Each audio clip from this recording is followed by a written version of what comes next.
Muito boa tarde. Vamos dar prosseguimento à série de palestras em torno do título Entre a Gramática e a Linguística, e hoje vamos ter o prazer de ouvir a terceira comunicação acerca do assunto, a cargo de um professor, de um pesquisador, de um orientador de professores, de formação de professores, que é o professor Eduardo Falcão Shoa, Carlos Eduardo Falcão Shoa. Eu não poderia começar sem antes um agradecimento muito especial ao meu dileto amigo e colega, companheiro de trabalho, o nosso Domício Proença, que fez a gentileza de me substituir nos 2 primeiros encontros com a palestra da professora Maria Helena Moura Neves e do professor Ricardo Cavalieri. De modo que eu quero deixar aqui de público o meu agradecimento por mais esse testemunho de coleguismo e amizade. O nosso querido Carlos Eduardo Falcão Shoa é professor emérito e professor titular de Linguística da Universidade Federal Fluminense. Criou, no programa de pós-graduação em Letras da UF, da Universidade Federal Fluminense, a linha de pesquisa Linguística e Ensino de Português, razão porque ele está bem à vontade para falar do tema, não só do nosso grupo de palestras, mas também do assunto que ele vai discorrer hoje. Foi primeiro assistente de Joaquim Matoso Câmara Júnior, saudoso e grande amigo, o iniciador do ensino da linguística no Brasil, na UFRJ, além de numerosos artigos em periódicos nacionais e internacionais e de capítulos de livros, publicou A Linguística e o Ensino do Português e foi o organizador dos Dispersos de Matoso Câmara Júnior, que nos presta relevante serviço e preciosas lições.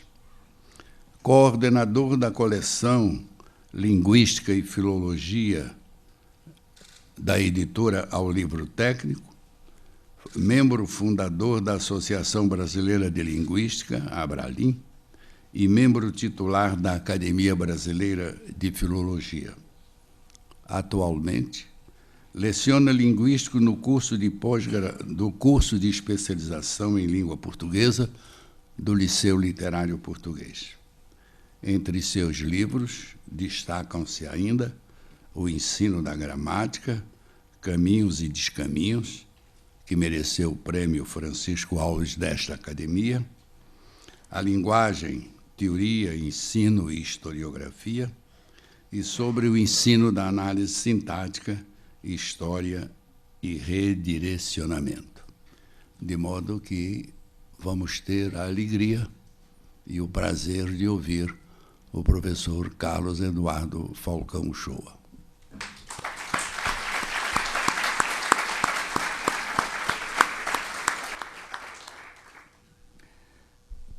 Senhor coordenador do ciclo de conferências entre a gramática e a linguística, acadêmico Evanildo Bechara, a quem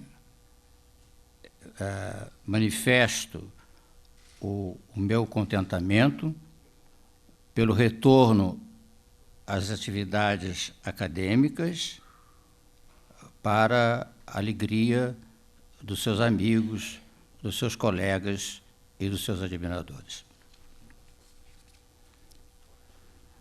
Agradeço também o convite sobremodo honroso que recebi do acadêmico Evanildo Bechara para, uma vez mais, falar nesta casa, expressão relevante na história da cultura brasileira, no ciclo de palestras intitulado Entre a Gramática e a Linguística. Tema propiciador, diria dos mais propiciadores, a exposição de diferenças entre os especialistas do campo da linguagem, quanto à importância atribuída a essas disciplinas no tocante ao ensino da língua. Ensino da língua, sim. Afinal, sou professor. Professor de linguística, professor de linguagem, e desde muito me interesso vivamente pelo ensino do vernáculo e pela formação do professor de português. Não poderia, pois, hoje aqui, me desviar desta minha preocupação e paixão mesmo antigas. Escolhi como título e proposição de minha participação neste ciclo Linguística e Gramática, por que os nós? Para poder me reportar justamente às diferenças, às tensões mesmo, mais do que evidentes, de uns bons tempos para cá, entre linguistas e gramáticos, quando se focaliza o ensino. Os últimos gramáticos, na condição de gramáticos normativos, voltados especialmente para o professorado e ensino, e mesmo para a sociedade,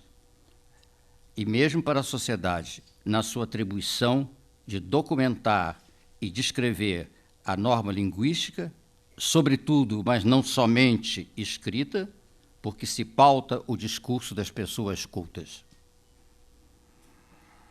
As tensões, os nós, de que aqui falo, que pairam flagrantemente em nosso meio docente e numa parcela da sociedade brasileira, estão em publicações técnicas, nas mídias, em eventos acadêmicos, nos cursos de letras, no professorado, com repercussão inevitável no ensino da língua. Formam-se grupos, organizam-se encontros dos que saem em defesa da mais-valia da linguística ou da gramática. Este evento, raro, dá oportunidade a especialistas de orientação distinta de explicitarem suas posições. Evidentemente que tais tensões não são provocadas pelos papéis desempenhados pela linguística e pela gramática de finalidade normativa, com suas funções bem definidas, mas sim pelas posições, tantas vezes radicais, ora de linguistas, ora de gramáticos normativos, passando para o público e para o professorado o entendimento de que linguistas e gramáticos normativos não é viável, posições manifestas em certos momentos numa linguagem agressiva, hostil, sem dar em conta seus autores, de que estes conflitos de pronunciamentos só podem ser prejudiciais a todos, acarretando dúvidas e incompreensões à sociedade, ao magistério, este atingido em sua própria formação profissional, ao ensino, enfim. Nesta situação concreta, longe eu estou de ver o professorado de português a atuar de maneira segura, pois sua formação geral tem se mostrado precaríssima e os debates, de uma maneira também geral, mas que confundem do que esclarecem. Nestes últimos 9 anos, em curso de especialização de língua portuguesa, ministrando justamente a disciplina linguística e o ensino de língua, o que mais tenho talvez ouvido dos meus alunos professores, de perfis muito diversificados, quanto à formação, faixa etária, classe social, lecionando em escolas públicas e particulares de vários municípios fluminenses, é que eles se sentem desnorteados, perplexos, ante a inadequada e alienante formação que receberam em seu curso de graduação, licenciando-se, aspecto de relevo a ser enfatizado nesse meu texto, na dúvida, por exemplo, de se continuam a adotar um ensino preponderantemente gramatical, normativo, base de toda uma longa tradição entre nós e presente até hoje, ou ensino com base, como eu costumo dizer ingenuamente, na linguística, como se o ensino gramatical pudesse não acolher fundamentos linguísticos, a linguística pudesse estar ausente de qualquer gramática, ou então que a linguística repudiasse qualquer ensino gramatical, quando a gramática está presente na mais simples manchete de um jornal, se ela, gramática, for entendida como deve ser, não limitada ao normativismo, como exporemos adiante. Predominam declarações, reitero, de extremo radicalismo, que ficam, então, ecoando por aí. Duas delas, documentadas, a linguística só fez mal ao ensino de português. Ou, na verdade, o ensino de gramática tem mesmo alguma utilidade? Desnorteamento total. Um ponto muito levantado por professores de português, nestas indagações carentes totalmente de orientação científica, é como conciliar as regras da gramática com a variação, tão propugnada pela linguística, como se regularidades e variedades não coexistem obrigatoriamente em qualquer língua. Não há, pois, como deixar de ressaltar tensões, atritos entre linguistas e gramáticos normativos. E posso falar desta situação com a minha própria experiência pessoal, do dia a dia docente, aqui em nosso estado, adquirido junto à tropa, como gosta de dizer o amigo meu aqui presente, e junto, já há bastante tempo, a uma tropa de elite, os alunos professores. O ensino da língua tem sido atingido, sim, por estas tensões, desde a formação do professorado até os reflexos nítidos em tantas coleções didáticas de português, multicoloridas, mas muito pouco úteis, orientadoras, por que não, dos professores, como deviam e devem ser. Na minha trajetória profissional, já un peu longue, como gostava de dizer o professor meu em francês, e agora chegou a minha vez de dizer, o tempo não para, e em contato permanente com um número expressivo de professores dos níveis fundamental e médio, tendo visitado algumas escolas a convite de alunos meus e lá conversado com os docentes, não me lembro de ter constatado tamanha perplexidade, até desânimo, entre os que têm a linguagem atualmente como objeto de estudo e de ensino, como neste momento atual. Mantemos o ensino da gramática? Afinal, há tanta gente falando contra, quando, na verdade, é o que eu sei ensinar, mas parece que não devo, me indagam sempre. E que gramática ensinar?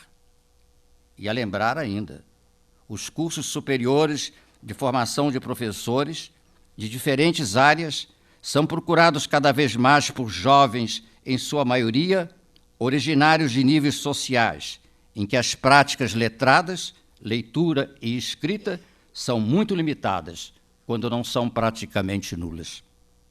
Sempre defendi que a compreensão e o melhor posicionamento ante tal nociva tensão, como a de que estamos tratando, devem ser pensados, debatidos, a partir da universidade, através de disciplinas voltadas para este propósito, com leituras críticas de textos selecionados, para os futuros professores ficarem logo esclarecidos sobre as confusões criadas nos reinos da linguística e da gramática, por maus súditos, a fim de, ante este e outros problemas, não mais opinarem como leigos fossem, como tem acontecido com frequência. O português é uma língua tão difícil. Frase emblemática, frase pretexto, empregada por falante nativo ante suas dificuldades na prática e, mesmo sim, é verdade, no ensino, avaliados prática e ensino como insatisfatórios por este falante. Nos currículos dos cursos de letras, há, ao contrário, disciplinas de nenhuma valia para a formação do futuro professor de língua, como a abordagem sintática de determinado modelo teórico, a linha de pesquisa do professor, sem que haja, no entanto, certamente em todas as instituições universitárias, uma disciplina como a prática da leitura e seu ensino. Antes de explicitar minha posição sobre o porquê, não como desatar os nós, sobre o porquê dos nós entre linguística e gramática, penso oportuno lembrar um texto do acadêmico Eduardo Portela, dos inícios dos anos de 1970, extraído de um ensaio seu, talvez, me parece, não dos mais conhecidos, intitulado Universo da Gramática, Universo da Linguagem e Matoso Câmara, que já citei como organizador dos dispersos, daquele que foi o introdutor entre nós do estruturalismo linguístico. Neste texto, o acadêmico Eduardo Portela atesta com acuidade as dificuldades, a reação contra a presença da linguística no currículo de letras, pelo pioneirismo que ela representava na época. São palavras do acadêmico. Suas aberturas teóricas e metodológicas, de Matoso Câmara, colheram a Universidade Brasileira, sempre retardatária ou inerte, de surpresa. Se o susto provocado pelo novo ideário conseguiu abalar a sonolência reinante, a lição inovadora não encontrou a acolhida correspondente.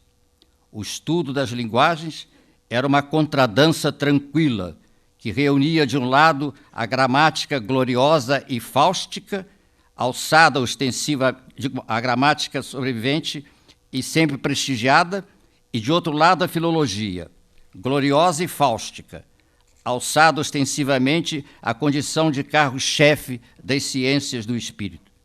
A instituição universitária que patrocinava esta estranha contradança foi para Matoso Câmara a República do Silêncio, mas sua ciência se impôs e sua lição expandiu-se.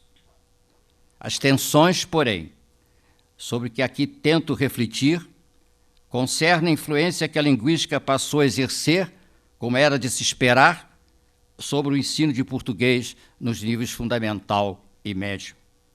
Esta influência se deu, mormente no início, por parte de uma parcela expressiva do professorado, de maneira muito equivocada, com professores do vernáculo sem orientação adequada, priorizando em suas aulas especulações teóricas, relegando a um segundo plano a prática da língua, que é o que mais importa no caso, em flagrante discordância, aliás, diga-se, com o que preconiza a linguística.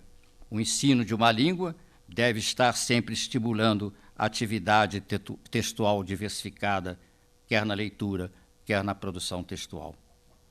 Felizmente, já há umas 3 décadas, passamos a contar, não há como negar, com uma literatura satisfatória entre a linguística e o ensino de língua, com críticas, às vezes, à gramática normativa, no que ela apresenta para os autores de inadequado ao ensino, embora tal literatura seja acessível apenas, não se pode ignorar a realidade brasileira, há poucos professores por esse Brasil gigante e tão desigual.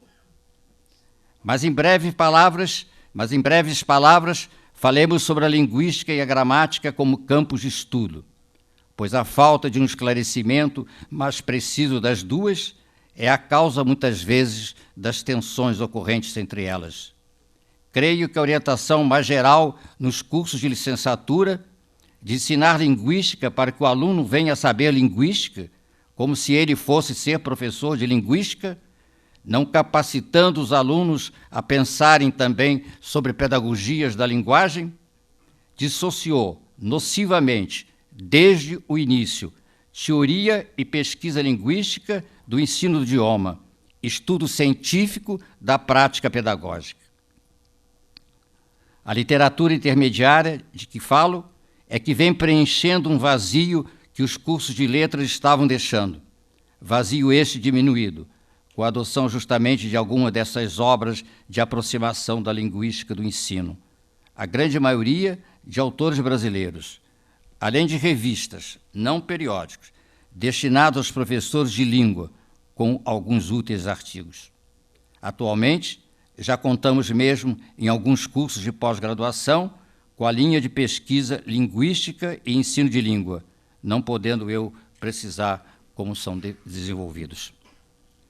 A linguística é sabido, é uma ciência antropológica que procura documentar e explicar qualquer ocorrência linguística, o que lhe possibilitou construir teorias fundamentadas sobre o fenômeno linguístico, com perspectivas diversas, na verdade, complementares, do que não se dão conta, atualmente, muitos professores universitários, para os quais sua linha de pesquisa, numa posição de todo equivocada, é que a linguística de que é a linguística, pois a sua corrente teria vindo a suplantar as outras. O que seria da linguística sem análise do discurso? Já ouvi de mais de um colega. O que o linguista realmente faz, pois, é dar caráter científico ao saber prático dos falantes, nunca se posicionando contra os falantes. A sociedade ainda hoje, mesmo a maioria das pessoas cultas, começa a conhecer, mas ainda conhece pouco o que é a linguística, seu amplo campo de investigação, que há uma ciência da linguagem distinta da gramática escolar e da atividade normativa exercida pelo ensino da língua e por uma parte da mídia. Muitas pessoas chegaram mesmo a assimilar a linguística como um estudo nada científico, fruto de comentários inconsequentes, pois lhe foi passada como uma disciplina do laissez-parler.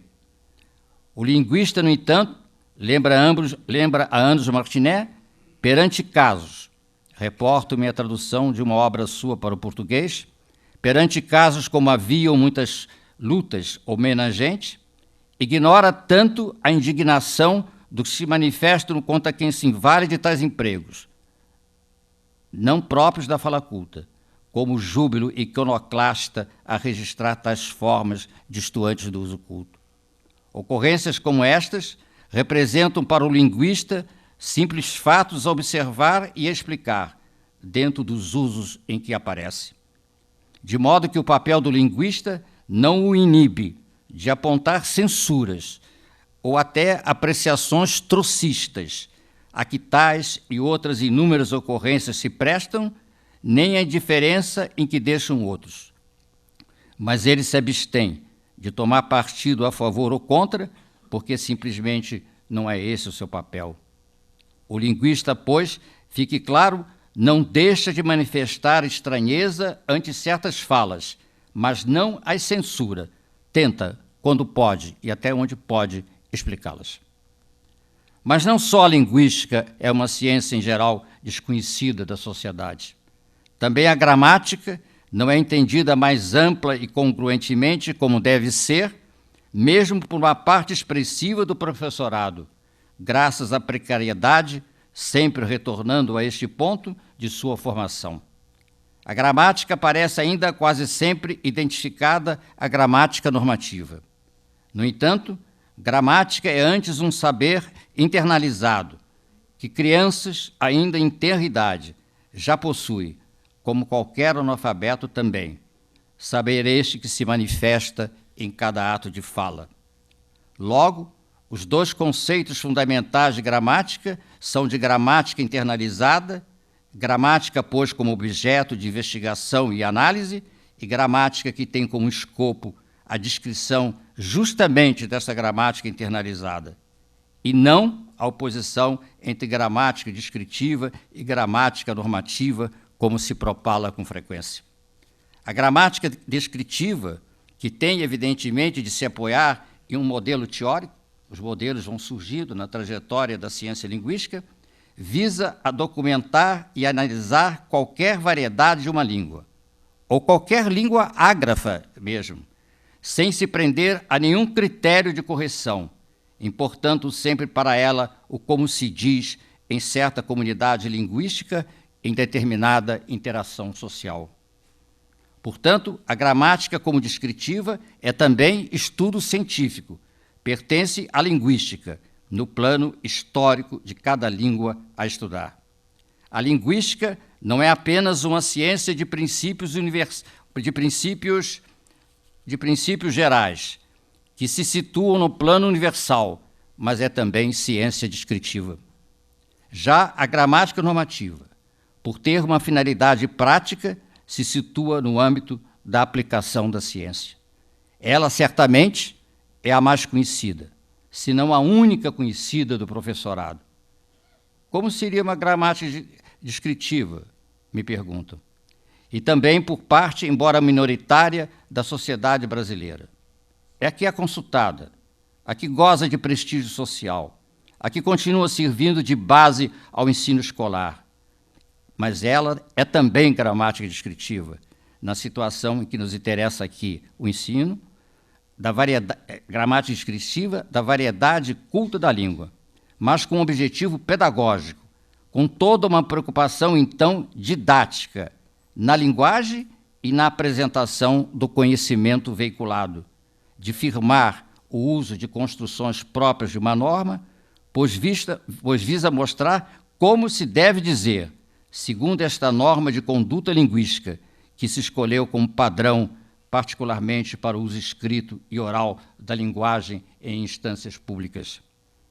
A expressão norma padrão é corrente entre os estudiosos. Eu mesmo a emprego, embora se deva ressaltar que toda norma é um padrão. Nos graus fundamental e médio do ensino, gramática descritiva e gramática normativa coexistem, ao contrário do que pensam muitos professores.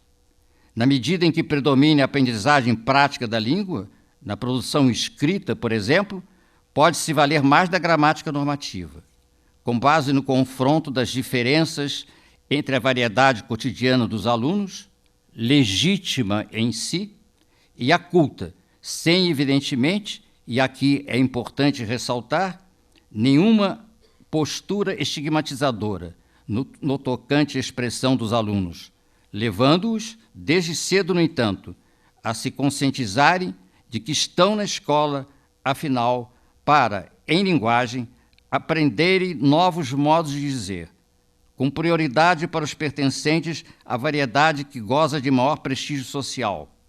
Uma utilização absolutamente imprescindível quando a escola e eles, os próprios alunos, sentem ou pensam na necessidade e no desejo de crescimento social e cultural que exige o domínio desta norma, possibilitando-lhes assim o livre trânsito pelos caminhos de uma sociedade como a nossa.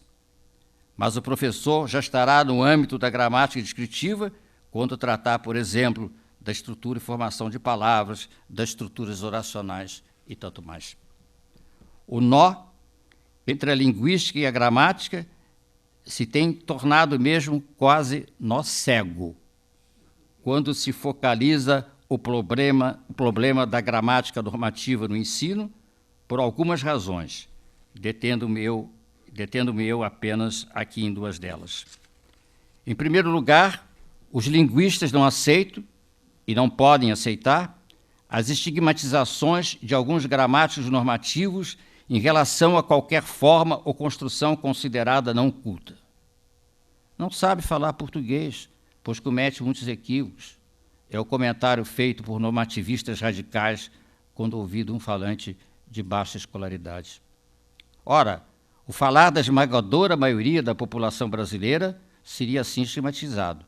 Não escaparia desses juízos de valor, pois longe está do domínio da norma culta. Pesquisa recente mostra que apenas 25% dos brasileiros que têm entre 15 e 64 anos dominam a leitura e a escrita, o que não significa, obrigatoriamente, domínio da norma culta.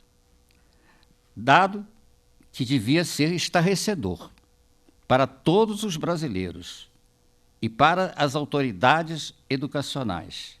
Será que é? E certamente para o mundo.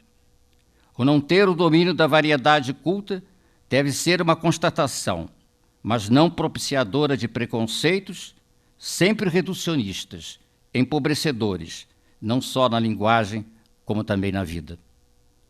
Uma segunda razão forte do quase nó cego entre linguística e gramática normativa, na perspectiva do ensino da língua, muito presente de uns tempos para cá, é que adentramos no século XXI, com gramáticas e coleções didáticas de português, não acolhendo ainda empregos já bem documentados em pesquisas sobre a variedade culta escrita atual.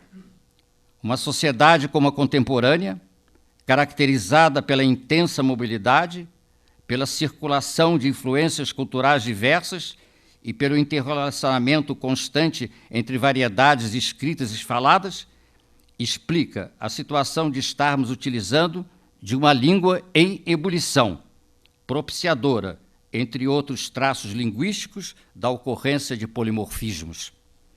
A língua, como qualquer objeto histórico, está sempre em processo de mudança, às vezes mais rápidas, em razão de mudanças sociais fortes e céleres.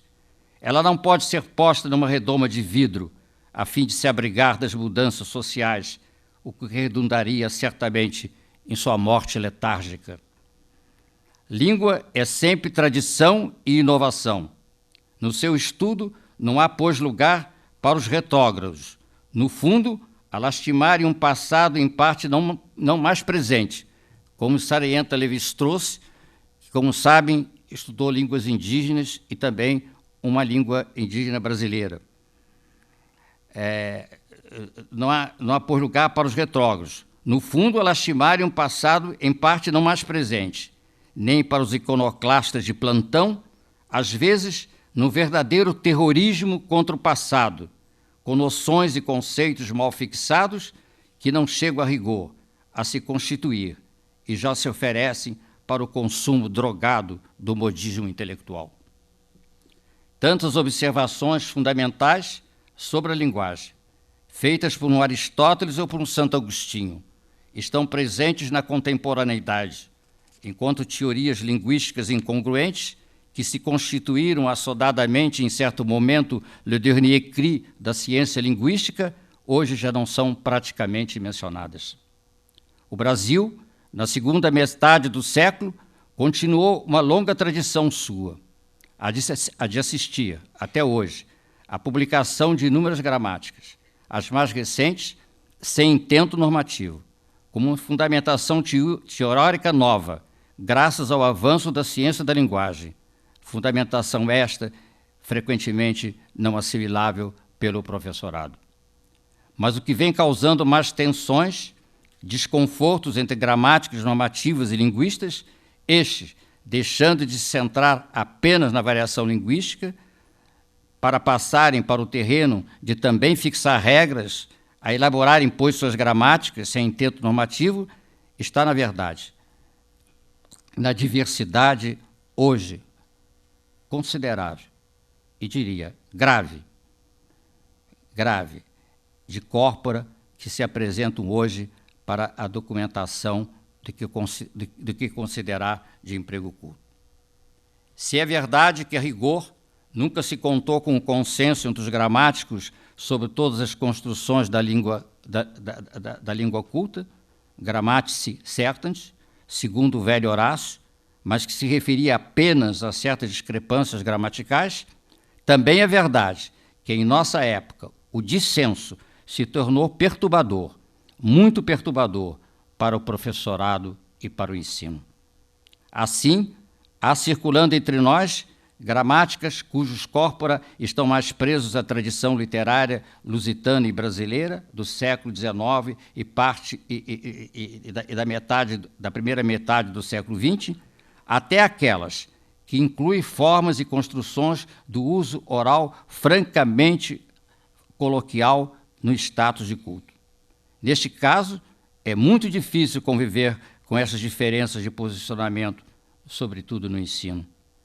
Cada gramática tem de deixar claro que manifestação linguística tem em mira. Se a língua falada, se a língua escrita, em que tipo de nível de língua ou registro. Uma gramática é sempre gramática de uma norma, não podendo ser gramática de normas distintas. Na verdade, nenhuma gramática é inocente. A constituição de corpora tão distintos obedece a ideologias, às vezes bem diversas, ante a linguagem. Como não há também teoria linguística, que não se assente implícita ou explicitamente numa teoria filosófica. Saberão muito dos nossos professores universitários que, ao adotarem esta ou aquela teoria linguística, estarão se baseando em certos fundamentos filosóficos? Passamos a ter, então, uns poucos linguistas que elaboram gramáticas, acolhendo o discurso de um falante culto, mesmo em situações ou em gêneros mais comumente informais.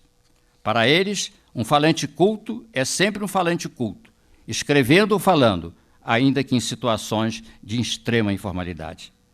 Essas duas orientações explicitadas, tão afastadas entre si, não representam a minha posição pessoal, nem a de outros estudiosos.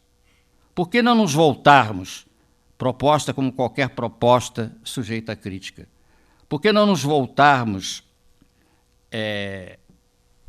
para outros tipos de textos? Por exemplo, os ensaísticos em geral, os veiculados por jornais e revistas de circulação nacional em seções com linguagem não marcadamente especializada. E também textos orais, não resultantes de leitura, produzidos no uso da língua em instâncias públicas. Teríamos, então, um corpus com uma grande uniformidade gramatical, um português culto altamente homogêneo em todo o país, o que não significa, ressalte-se, que muitas obras literárias não sigam esta norma. Com isto, não se pretende, nem de longe, enfraquecer a importância fundamental do ensino da língua literária, tão desvalorizado atualmente em nossas escolas. Se é, para mim, de uma boa política linguística a abertura do ensino de português à pluralidade de discursos, que atualmente convive na sociedade, já considero um retrocesso, em termos de educação linguística, relegar a língua literária a um plano secundário, constatação fácil de ser atestada visitando algumas coleções didáticas atuais do português. O discurso literário é que agasalha a plena funcionalidade da língua, todas as suas potencialidades, representa, em suma, a totalidade da linguagem. Portanto, é a língua literária que deve merecer, desde o início da escolaridade, a maior atenção do professorado, para isto deve estar preparado e não está muito frequentemente, pois também aqui foi omissa, muitas vezes, a sua formação. Mas eis o ponto. O intento estético dos textos literários está recorrentemente em evitar o que é habitual dizer, mas se valer do que se pode dizer, em busca do inusitado, da ruptura. Saber uma língua não se reduz apenas a saber o que se diz, mas também é saber o que pode ser dito, as virtualidades oferecidas pelo sistema da língua. A gramática está sempre ligada à noção de regularidade, impossível de se alcançar com os mais variados projetos estéticos dos escritores. Logo, este critério literário, por princípio, não é um critério que possa servir de base para o estabelecimento da norma culta. A priori, com ele, não se pode contar mesmo com um corpus homogêneo. Os textos literários apresentam estilos bem diversos, portanto, em relação a eles, não se pode falar em uma norma literária no tocante a um cânone gramatical.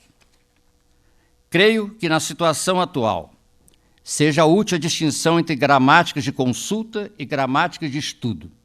As primeiras, como os dicionários, de interesse maior para a sociedade em geral, devem acolher empregos e construções já suficientemente documentados em textos contemporâneos formais, não tomado como critério base na seleção desses textos o critério literário, pelas ponderações que fiz, embora não excluindo numerosos textos literários. Quando, por exemplo, se mostra que a regência assistiu o filme já é frequente na norma culta escrita, isto não significa que essa regência seja obrigatória, mas que não pode ser mais censurada como emprego não culto. Ao escrever, continuo optando por assistir ao filme, porque me habituei a usar tal regência. A época, tão afastada, de começar a escrever meus textos, e porque ela permanece ainda muito frequente na norma culta. Em casos tais, não cabe a resistência à regência que passou a se documentar no discurso culto escrito. Vejo, pois, as duas formas regenciais como de uso facultativo. Já as gramáticas de estudo são de interesse maior para quem tenta se atualizar em fundamentos linguísticos, teóricos e descritivos, mais atuais. São lidos alguns tópicos dessas descrições, muito mais pelos professores universitários e pós-graduandos. Os futuros e atuais professores não podem deixar de ser orientados quanto à utilização dessas duas gramáticas e também como proceder com o ensino gramatical ante variações de uso na própria língua culta.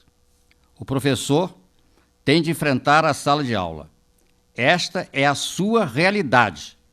Por que não, então, ao ingressar no curso superior, em que atualmente não costuma dominar a própria gramática tradicional, não ser ao aluno oferecido, por exemplo, uma disciplina em que esta gramática tradicional, de tanta força ainda entre nós, seja objeto de um estudo crítico, com as objeções inevitáveis nos terrenos da teoria, da descrição e das abonações, com a apresentação de alternativas? Não se pode ficar apenas no campo da crítica, nada oferecendo para ocupar o lugar do que foi contestado. O magno problema passou a ser, então, nos tempos atuais, escolher o corpus que consubstancia a norma culta de nossos dias. Tenho convicção firmada, com base em um já extenso e expressivo contato com professores de português, que a maioria se inclina por um corpus que, apesar de eles atualmente não o dominarem bem, com frequência, goza ainda de maior prestígio social entre nós, com base em uma longa tradição de seu estabelecimento, corpus ainda de longe prevalente em nossos manuais didáticos. Mas é necessário, absolutamente necessário, que os professores atualizem esta tradição gramatical com empregos e construções bem documentados por pesquisas linguísticas realizadas há algum tempo sobre a norma culta de nossos dias, já acolhidos, ou pelo menos mencionados, estes empregos e construções em gramática cujos autores gozam de maior prestígio acadêmico. Tais pesquisas revelam a coexistência de polimorfismos, de usos, pois, alternativos. Não me parece de modo nenhum o caso, para mencionar um exemplo que encontrei numa das gramáticas mais recentes, de aceitar, como propugna uma ou outra gramática recente, que encontrei o emprego de ela, neste contexto linguístico, embora generalizadamente utilizado por falantes cultos em circunstâncias sociais de espontaneidade, integre a norma culta. Tal uso também é usado por parte das pessoas de baixo letramento. A norma culta não pode abranger qualquer discurso de um falante culto, atualmente chamado a exercer variados papéis sociais, em muitos dos quais ele não se valerá da norma culta. As tensões, os nós entre linguistas e gramáticos normativos decorrem também, como já se explicitou, de como o ensino normativo tem sido ainda muito frequentemente conduzido. Ele é válido se orientado como, e apenas como, um conjunto de regularidades da norma que goze de maior prestígio extralinguístico, ou seja, social e cultural, sem emitir juízo de valor, mas em constatações como, por exemplo, estes alunos estão longe ainda de ter um domínio razoável da norma culta. Não há como negar, por tudo que aqui criticamente explicitamos, atravessamos, em minha perspectiva, um momento no tocante ao ensino português de muitas dúvidas, de muitas vacilações, num contexto de uma nova sociedade, em que a prática linguística tem suscitado numerosos questionamentos no terreno gramatical, sobretudo. ao comum dos brasileiros médios, preocupados com a escrita de seus textos e, com maior gravidade, claro, ao professorado de português. O fundamental hoje, diria, é ter a consciência do momento atual, que longe está de ser caótico, como tanto se alardeia, mas reflexo de um conviver novo, a trazer para a linguagem características também novas, como o acentuado polimorfismo, assistir ao filme, assistir o filme, sendo que esse polimorfismo se estende a muitas outras regências, a concordâncias, a sintaxe dos críticos, aos gêneros substantivos e tanto mais. Fui convidado a falar num ciclo de conferências sobre gramática e linguística, tendo de veredar, às vezes, por caminhos ainda não bem pavimentados, eu sei, mas, a meu ver, necessário de serem percorridos. Como já enfatizei, a sociedade quer sempre saber se em textos, hoje aqui, sobretudo escritos, pode empregar esta forma ou aquela construção, sem o constrangimento de ter de passar por qualquer reação, sem deixar de passar por qualquer reação de estranheza social. Afinal, pesquisa linguística não é só pesquisa estatística de dados, mas sei também, e é o que eu quero deixar como mensagem final desse meu texto, tão abreviado pelo passar inexorável do tempo que me cabe nesta conferência, é que a linguagem é muitíssimo, muitíssimo mais do que controvérsias gramaticais, clamando e reclamando, mais e mais dos que dedicam seu estudo em perspectivas diversas, o que ela deve tanto apreciar. Tem com razão a linguagem suas exigências, e por que não, deve ser cortejada. Ela merece, pelo papel que tem na vida de toda a humana gente. Ela nos dá tanto. O poder demiúrgico da palavra é que sempre me fascinou, tentando mostrar com empenho em meus cursos e textos tal poder para os meus alunos. O quanto, na verdade, almejo que cada aluno, cada jovem, pelo ensino institucionalizado e também pela interação social, entenda que ele também é inovador neste reino encantado da linguagem, ao invocar uma pessoa, uma ação, um evento, um devaneio, o que seja a coisa invocada, ela se manifestará sempre através da atividade linguística que pressupõe um detentor do saber. Na aquisição deste saber, a linguística e a gramática são extremamente úteis, com seus fundamentos e com suas regras, respectivamente, se a serviço de uma visão mais ampla possível do alcance da linguagem e de uma base segura para uma prática linguística eficiente. Mundo maravilhoso mesmo o da linguagem, pois através dele é que o homem se torna senhor da natureza e do mundo dos espíritos. A palavra é obra de magia, já se disse. Entre coisas e palavras, principalmente entre palavras, circulamos. Frase poética que Drummond não me deixa esquecer. Na verdade, o encanto pela palavra é que me conduziu à linguística, com preciosa alegria, como podia ter me conduzido se talento tivesse eu para a poesia, para a ficção.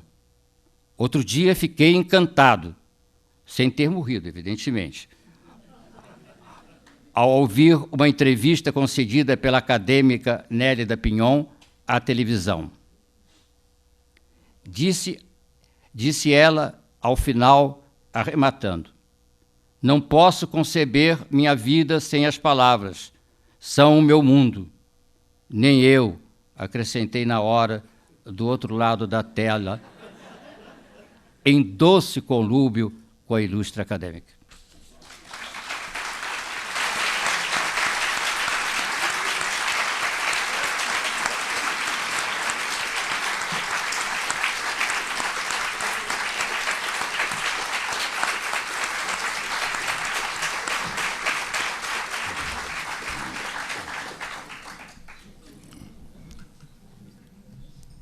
a atenção com que toda a plateia, todos os meus colegas acadêmicos assistiram a essa comunicação desse ciclo, mostra perfeitamente que estamos diante de um homem, de um profissional, de um amante da linguagem, que justamente por esse amor se aproximou dela.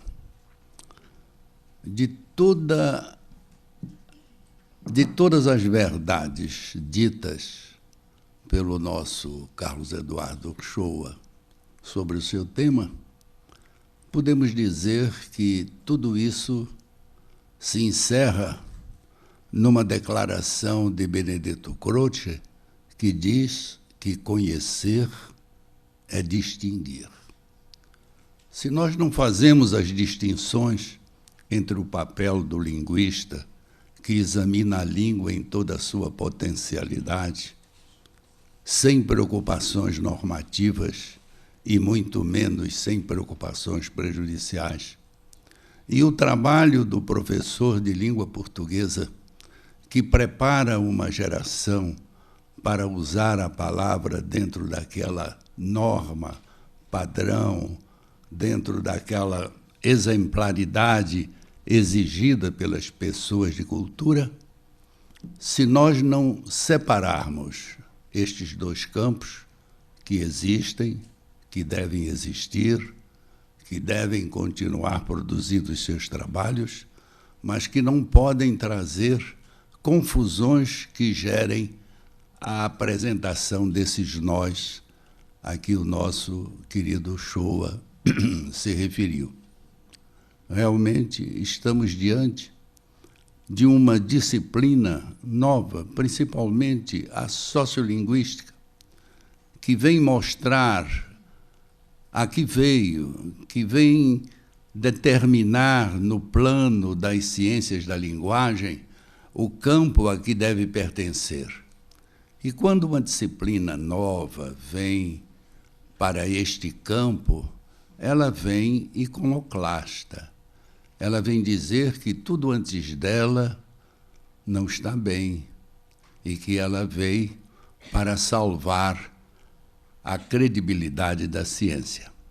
É o que acontece, mas na realidade, na declaração, nos exemplos, na lição do professor Uchoa, que não é só uma lição dentro desta casa do cultivo da língua escrita, mas é a lição que ele transmite aos seus alunos numa estrita extensão de uma sala de aula. Ele transmite isso. A linguagem apresenta suas facetas que se abrem para cada pesquisador.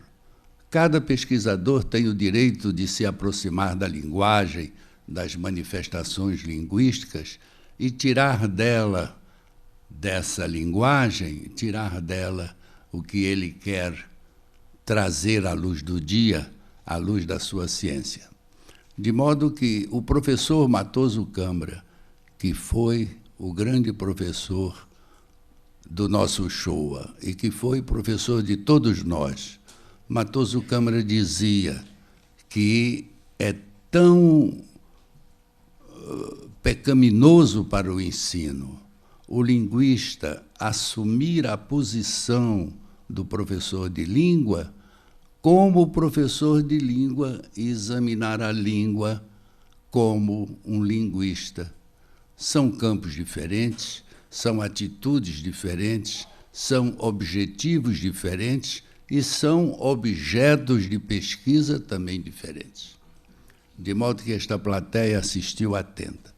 Eu vi os colegas acadêmicos que refletem sobre o tema, os acadêmicos citados e os não citados, mas que se preocupam com o problema da língua e da linguagem nas suas diversas manifestações, e esse público atento que vem nestas 3 semanas acompanhando o trabalho desenvolvido nesta casa, não é? Isso mostra que A academia e a plateia e os alunos do professor Uchoa aqui presentes, ficamos todos a dever esta boa lição, que está no mesmo nível das lições anteriores da professora Maria Helena Moura Neves e do professor Ricardo Cavalieri. Quer dizer, são profissionais que sabem conduzir o seu objeto de trabalho, que sabem dar orientação e pôr luz para que os alunos e futuros professores de língua e de linguagem saibam que a língua não está, nem pode ficar presa à preocupação exclusivamente do linguista, teórico, não é, descritivo, nem tampouco aquelas normas ditadas pela tradição da língua literária. De modo que a Academia Brasileira de Letras agradece esta bela apresentação do professor Uchoa, agradece a presença dos nossos queridos acadêmicos que vieram prestigiar e também agradece este público atento que eu espero que saia daqui na certeza de poder caminhar dentro das orientações e dentro dos conselhos e observações do professor Uchoa na sua palestra. A Academia Brasileira de Letras continuará, não na próxima terça-feira, porque temos um feriado municipal, mas no dia 30 teremos a continuação deste ciclo. E também a Academia vai começar um próximo evento aqui no Teatro Magalhães Júnior, no dia 18 de abril, quinta-feira próxima, às 17h30, daremos início ao seminário Brasil Brasis, que é exatamente uma preocupação da Casa para a realidade brasileira que se nos apresenta diante de nossos olhos, com o tema Tudo Junto e Misturado, inclusões e integrantes culturais, inclusões e integrações culturais. Este ciclo estará sob a coordenação, sob a batuta bem competente, como já viram, do nosso acadêmico Domício Proença Filho. E os palestrantes serão Heloísa Buarque de Holanda e Gringo Cardia. De modo que, voltando mais uma vez a agradecer a presença dos colegas acadêmicos, da nossa acadêmica Nélida Pinhon, não sei se a professora Cleonice Berardinelli está aqui, porque a professora começa hoje um curso, não é, fora da academia, sobre Fernando Pessoa, seu grande ídolo, de modo que a academia agradece a presença de todos e dá por encerrada esta sessão. Muito obrigado.